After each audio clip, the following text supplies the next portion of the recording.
اعوذ باللہ من الشیطان الرجیم بسم اللہ الرحمن الرحیم رب اشرح لی صدری ویسر لی امری واحلل عقدۃ من لسانی یفقہوا قولی۔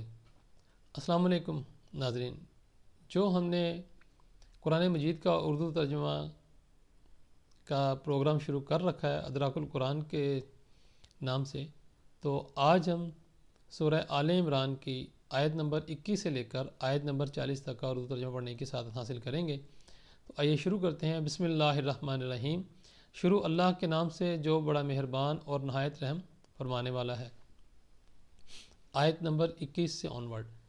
یقیناً جو لوگ اللہ کی آیتوں کا انکار کرتے ہیں اور انبیاء کو ناحق قتل کرتے ہیں اور لوگوں میں سے بھی انہیں قتل کرتے ہیں جو عدل و انصاف کا حکم دیتے ہیں، سو آپ انہیں دردناک عذاب کی خبر سنا دیں۔ یہ وہ لوگ ہیں جن کے اعمال دنیا اور آخرت دونوں میں غارت ہو گئے اور ان کا کوئی مددگار نہیں ہوگا۔ کیا آپ نے ان لوگوں کو نہیں دیکھا جنہیں کتاب میں سے ایک حصہ دیا گیا؟ وہ کتاب الہی کی طرف بلائے جاتے ہیں تاکہ وہ کتاب ان کے درمیان نزاعات کا فیصلہ کر دے، تو پھر ان میں سے ایک طبقہ منہ پھیر لیتا ہے اور وہ روح گردانی کرنے والے ہی ہیں۔ یہ روح گردانی کرنے کی جرت اس لیے کہ وہ کہتے ہیں کہ ہمیں گنتی کے چند دنوں کے سوا دوزخ کی آگ مس نہیں کرے گی، اور وہ اللہ پر جو بہتان باندھتے رہتے ہیں اس نے ان کو اپنے دین کے بارے میں فریب میں مبتلا کر دیا ہے۔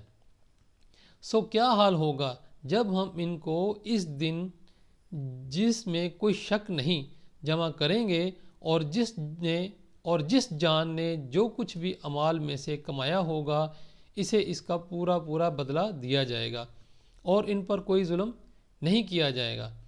اے حبیب صلی اللہ علیہ وآلہ وسلم، یوں عرض کیجئے، اے اللہ سلطنت کے مالک، تو جسے چاہے سلطنت عطا فرما دے اور جس سے چاہے سلطنت چھین لے، اور تو جسے چاہے عزت فرما دے اور جسے چاہے ذلت دے۔ ساری بھلائی تیرے ہی دست راست میں ہے، بے شک تو ہر چیز پر بڑی قدرت والا ہے۔ تو ہی رات کو دن میں داخل کرتا ہے اور دن کو رات میں داخل کرتا ہے، اور تو ہی زندہ کو مردہ سے نکالتا ہے اور مردہ کو زندہ سے نکالتا ہے، اور جسے چاہتا ہے بغیر حساب کے بہرہ اندوز کرتا ہے، یعنی بے حساب اپنی نوازشات سے نوازتا ہے۔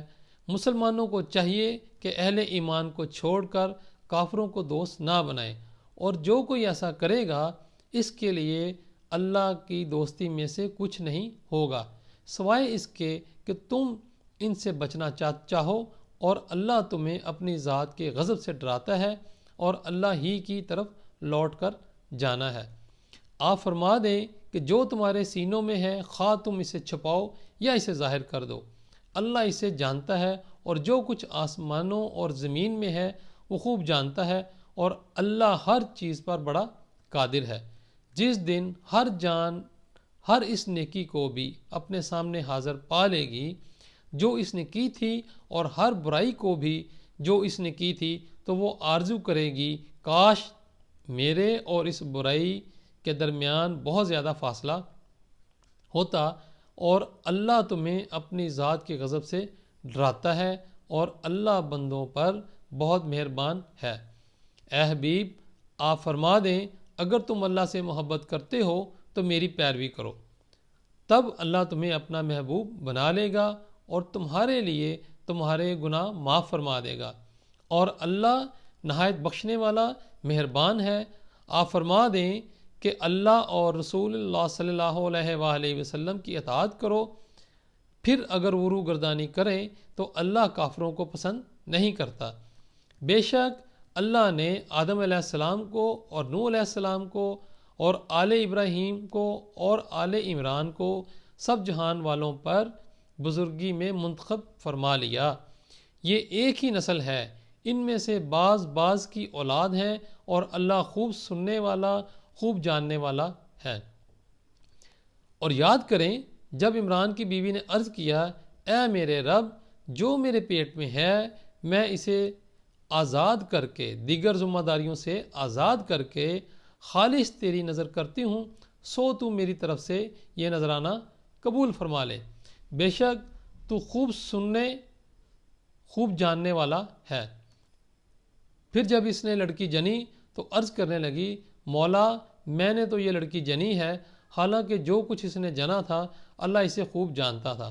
وہ بولی، اور لڑکا جو میں نے مانگا تھا ہرگز اس لڑکی جیسا نہیں ہو سکتا تھا جو اللہ نے عطا کی ہے، اور میں نے اس کا نام ہی مریم عبادت گزار رکھ دیا ہے، اور بے شک میں اس کو اور اس کی اولاد کو شیطان مردود کے شر سے تیری پناہ میں دیتی ہوں۔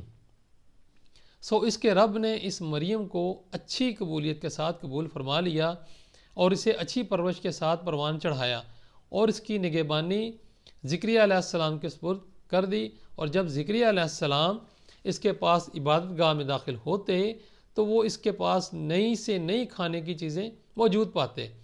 انہوں نے پوچھا، اے مریم یہ چیزیں تمہارے لیے کہاں سے آتی ہیں، یہ پھل تمہارے لیے کہاں سے آتے ہیں؟ تو اس نے کہا، یہ رزق اللہ کے پاس سے آتا ہے، بے شک اللہ جسے چاہتا ہے بے حساب رزق عطا کرتا ہے۔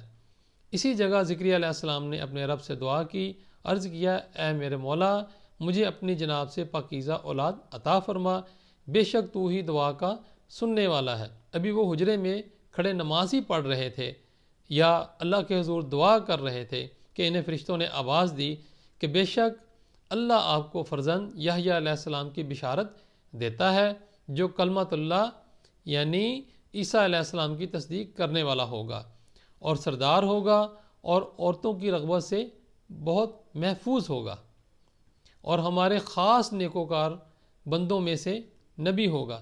زکریا علیہ السلام نے عرض کیا، اے میرے رب میرے ہاں لڑکا کیسے ہوگا، حالانکہ مجھے بڑھاپا پہنچا ہے اور میری بیوی بانجھ ہے؟ فرمایا، اسی طرح اللہ جو چاہتا ہے کرتا ہے۔ جزاک اللہ۔